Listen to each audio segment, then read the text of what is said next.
Olá, queridos! Aqui é o Gerânio na janela e voltamos ao modo lendo no computador, o próximo Mitra Mitra, que é o mais esperado por mim, porque é onde começa a história mesmo. Será que eu tô olhando pro lugar errado? Que é uma história linda, de muito amor. Então, vamos lá. A Voz Interior, por Susan Lee, PhD, em 23 de maio de 2012. Queridos, nós, Mitra e Mitri, voltamos para continuar nossa história. Nós paramos com a chamada de uma pequena voz interior fazendo cócegas em nossa consciência. Após um período tão longo de mudança, estabelecimento, lutas e partidas, nós perdemos quase todo o desejo de profunda contemplação interior que havia sido nossa tônica. Agora, com a paz e a tranquilidade entrando em nossas vidas outra vez, nós estávamos retornando ao nosso eu. Mas quem era essa voz que tantos de nós estávamos ouvindo? Era o nosso espírito, de um modo mais tangível, ou era uma versão do eu a quem nós estávamos retornando? Alguns de nós estávamos ocupados demais com a vida cotidiana para colocar muita atenção nessas perguntas. Por outro lado, aqueles de expressão feminina introspectiva, como Mitra, não podiam ignorar as perguntas ou a voz interior. Portanto, Mitra contará sua história, pois nós éramos duas pessoas na época. De fato, nós nem tínhamos nos conhecido.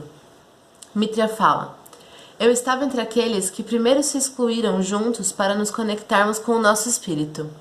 Então a voz interior não era tão pequena para mim. De fato, minha voz interior constantemente me assombrava e não me dava descanso. Eu não podia dormir e comer somente pela sobrevivência, portanto fiquei crescentemente cansada e finalmente doente. Porém, nenhum dos curadores conseguia determinar a causa de minha incapacidade de dormir, extrema sensibilidade ao alimento, dores nas juntas, tonturas e confusão. Eles assumiam que isso se dava porque eu estava exausta e recomendavam que eu voltasse para casa para descansar. Entretanto, o sono não vinha. Eu tossia, virava e mantinha meus companheiros de casa acordados com a minha constante confusão e gemidos. Finalmente, eles chegaram em mim como uma unidade e sugeriram que eu passasse algum tempo em algum dos novos templos que estavam sendo criados. A sugestão deles trouxe pela primeira vez a paz interior que eu senti desde que a voz interior começou a me dar instruções, o que parecia impossível entender. Na verdade, foi só depois do momento da sugestão de meu amado amigo que eu percebi que na realidade eu estava recebendo instruções. Infelizmente, essas instruções estavam numa linguagem que eu somente poderia receber como imagens, metáforas, emoções e pensamentos dissociados. Talvez um dos anciãos que estavam estabelecendo os templos pudesse me ajudar. Eu já era quase uma adulta. Eu tinha apenas 70 anos dos seus anos, entre parênteses. Como eu disse, nós vivemos muito mais do que vocês. Passei a maior parte de minha vida numa nave estelar, pois nasci entre dois lares planetários diferentes. Apesar disso, por eu ter sido criada com todas as histórias e que era naturalmente muito empática, eu sentia como se tivesse vivido em cada experiência planetária. Na verdade, me disseram que eu estive nelas na época, pois minha vida parecia correr numa sequência de constante nascimento-morte, nascimento-morte e nascimento de novo. Quando criança, me lembrava dessas vidas tão claramente como me lembrava do que tinha feito no dia anterior. Porém, quando me tornei uma adolescente, eu queria criar uma nova versão de mim, ao invés de viver o que parecia ser uma longa sequência da mesma versão de vida uma e outra vez.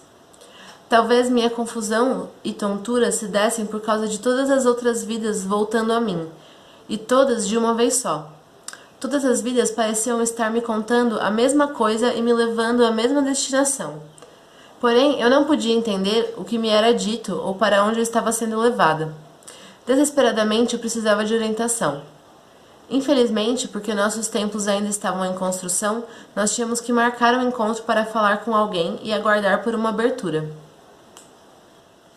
Não usarei segmentos de anos, meses ou dias, pois nós contamos o tempo de um modo muito diferente de vocês. Apenas direi que fui forçada a esperar e sofrer pelo que me pareceu um tempo muito longo.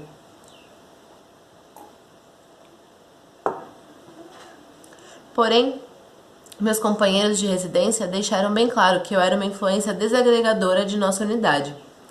Todos tinham encontrado suas posições na criação de nossa nova vida e trabalhavam dia e noite para esse fim. Eu, por outro lado, não havia descoberto que minha voz interior me orientava e estava cheia de emoções temerosas por causa de minha confusão interior.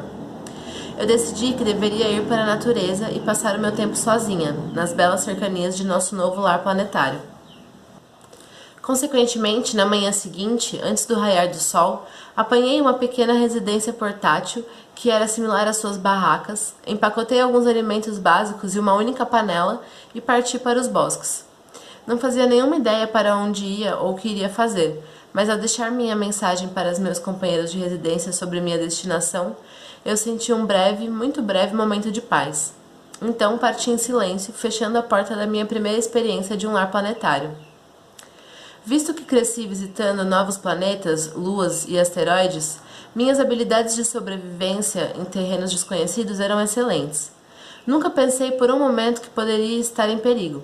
Além disso, eu sempre tive um apego ao solo de qualquer área que nós visitávamos. De fato, isso era minha orientação, junto com os outros, que nos ajudaram a encontrar esse lindo mundo de abundância e paz. Agora eu não tinha ideia para onde ia. Por ser uma navegadora nata, eu sabia como poderia voltar à nossa pequena vila quando fosse hora do meu encontro no templo. Eu caminhei o dia inteiro antes de encontrar um local abrigado, onde montei minha barraca. Com minha casinha montada, sentei-me para comer o alimento que eu tinha embalado. Eu trouxera alimentos somente para umas poucas refeições, pois não queria tomá-los de meus queridos amigos. Além disso, eu estava confiante de que poderia viver com o que o sol me daria. Enquanto eu comia, olhando para o céu, cada vez mais escuro, eu me senti mais calma do que jamais estive desde que minha voz interior começara a gritar em minha mente. A comida verdadeiramente estava gostosa, e eu saboreei cada bocado. Com toda certeza, isso era um sinal de que eu tinha feito a escolha certa. Em oposição, eu despertei na primeira tempestade que passamos desde que aterrissamos nesse planeta. Despertei agarrando um pequeno cobertor e percebi que minha casinha tinha sido arrancada e meus utensílios estavam espalhados por toda parte. Alguns deles eu nunca encontrei. Eu desejei uma aventura, mas tive muito mais do que eu considerei.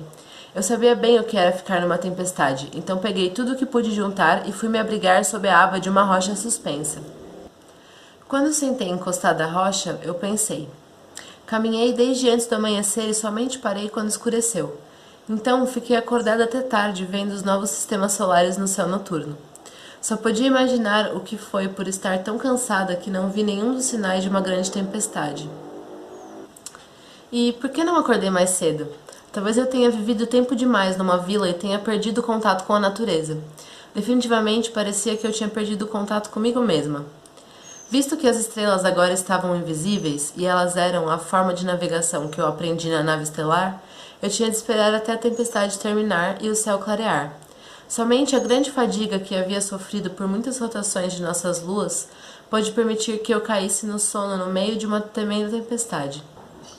Pois minha mente estava vendo o que ocorrera até agora estava me iludindo. Eu me lembro de repetidamente dizer em meu corpo noturno, eu preciso me lembrar deste sonho. Despertei para um dia maravilhosamente claro com esses pensamentos na cabeça. Porém, eu não conseguia me lembrar do sonho. Somente tinha as mesmas imagens disparatadas que me assombravam desde que a voz começara.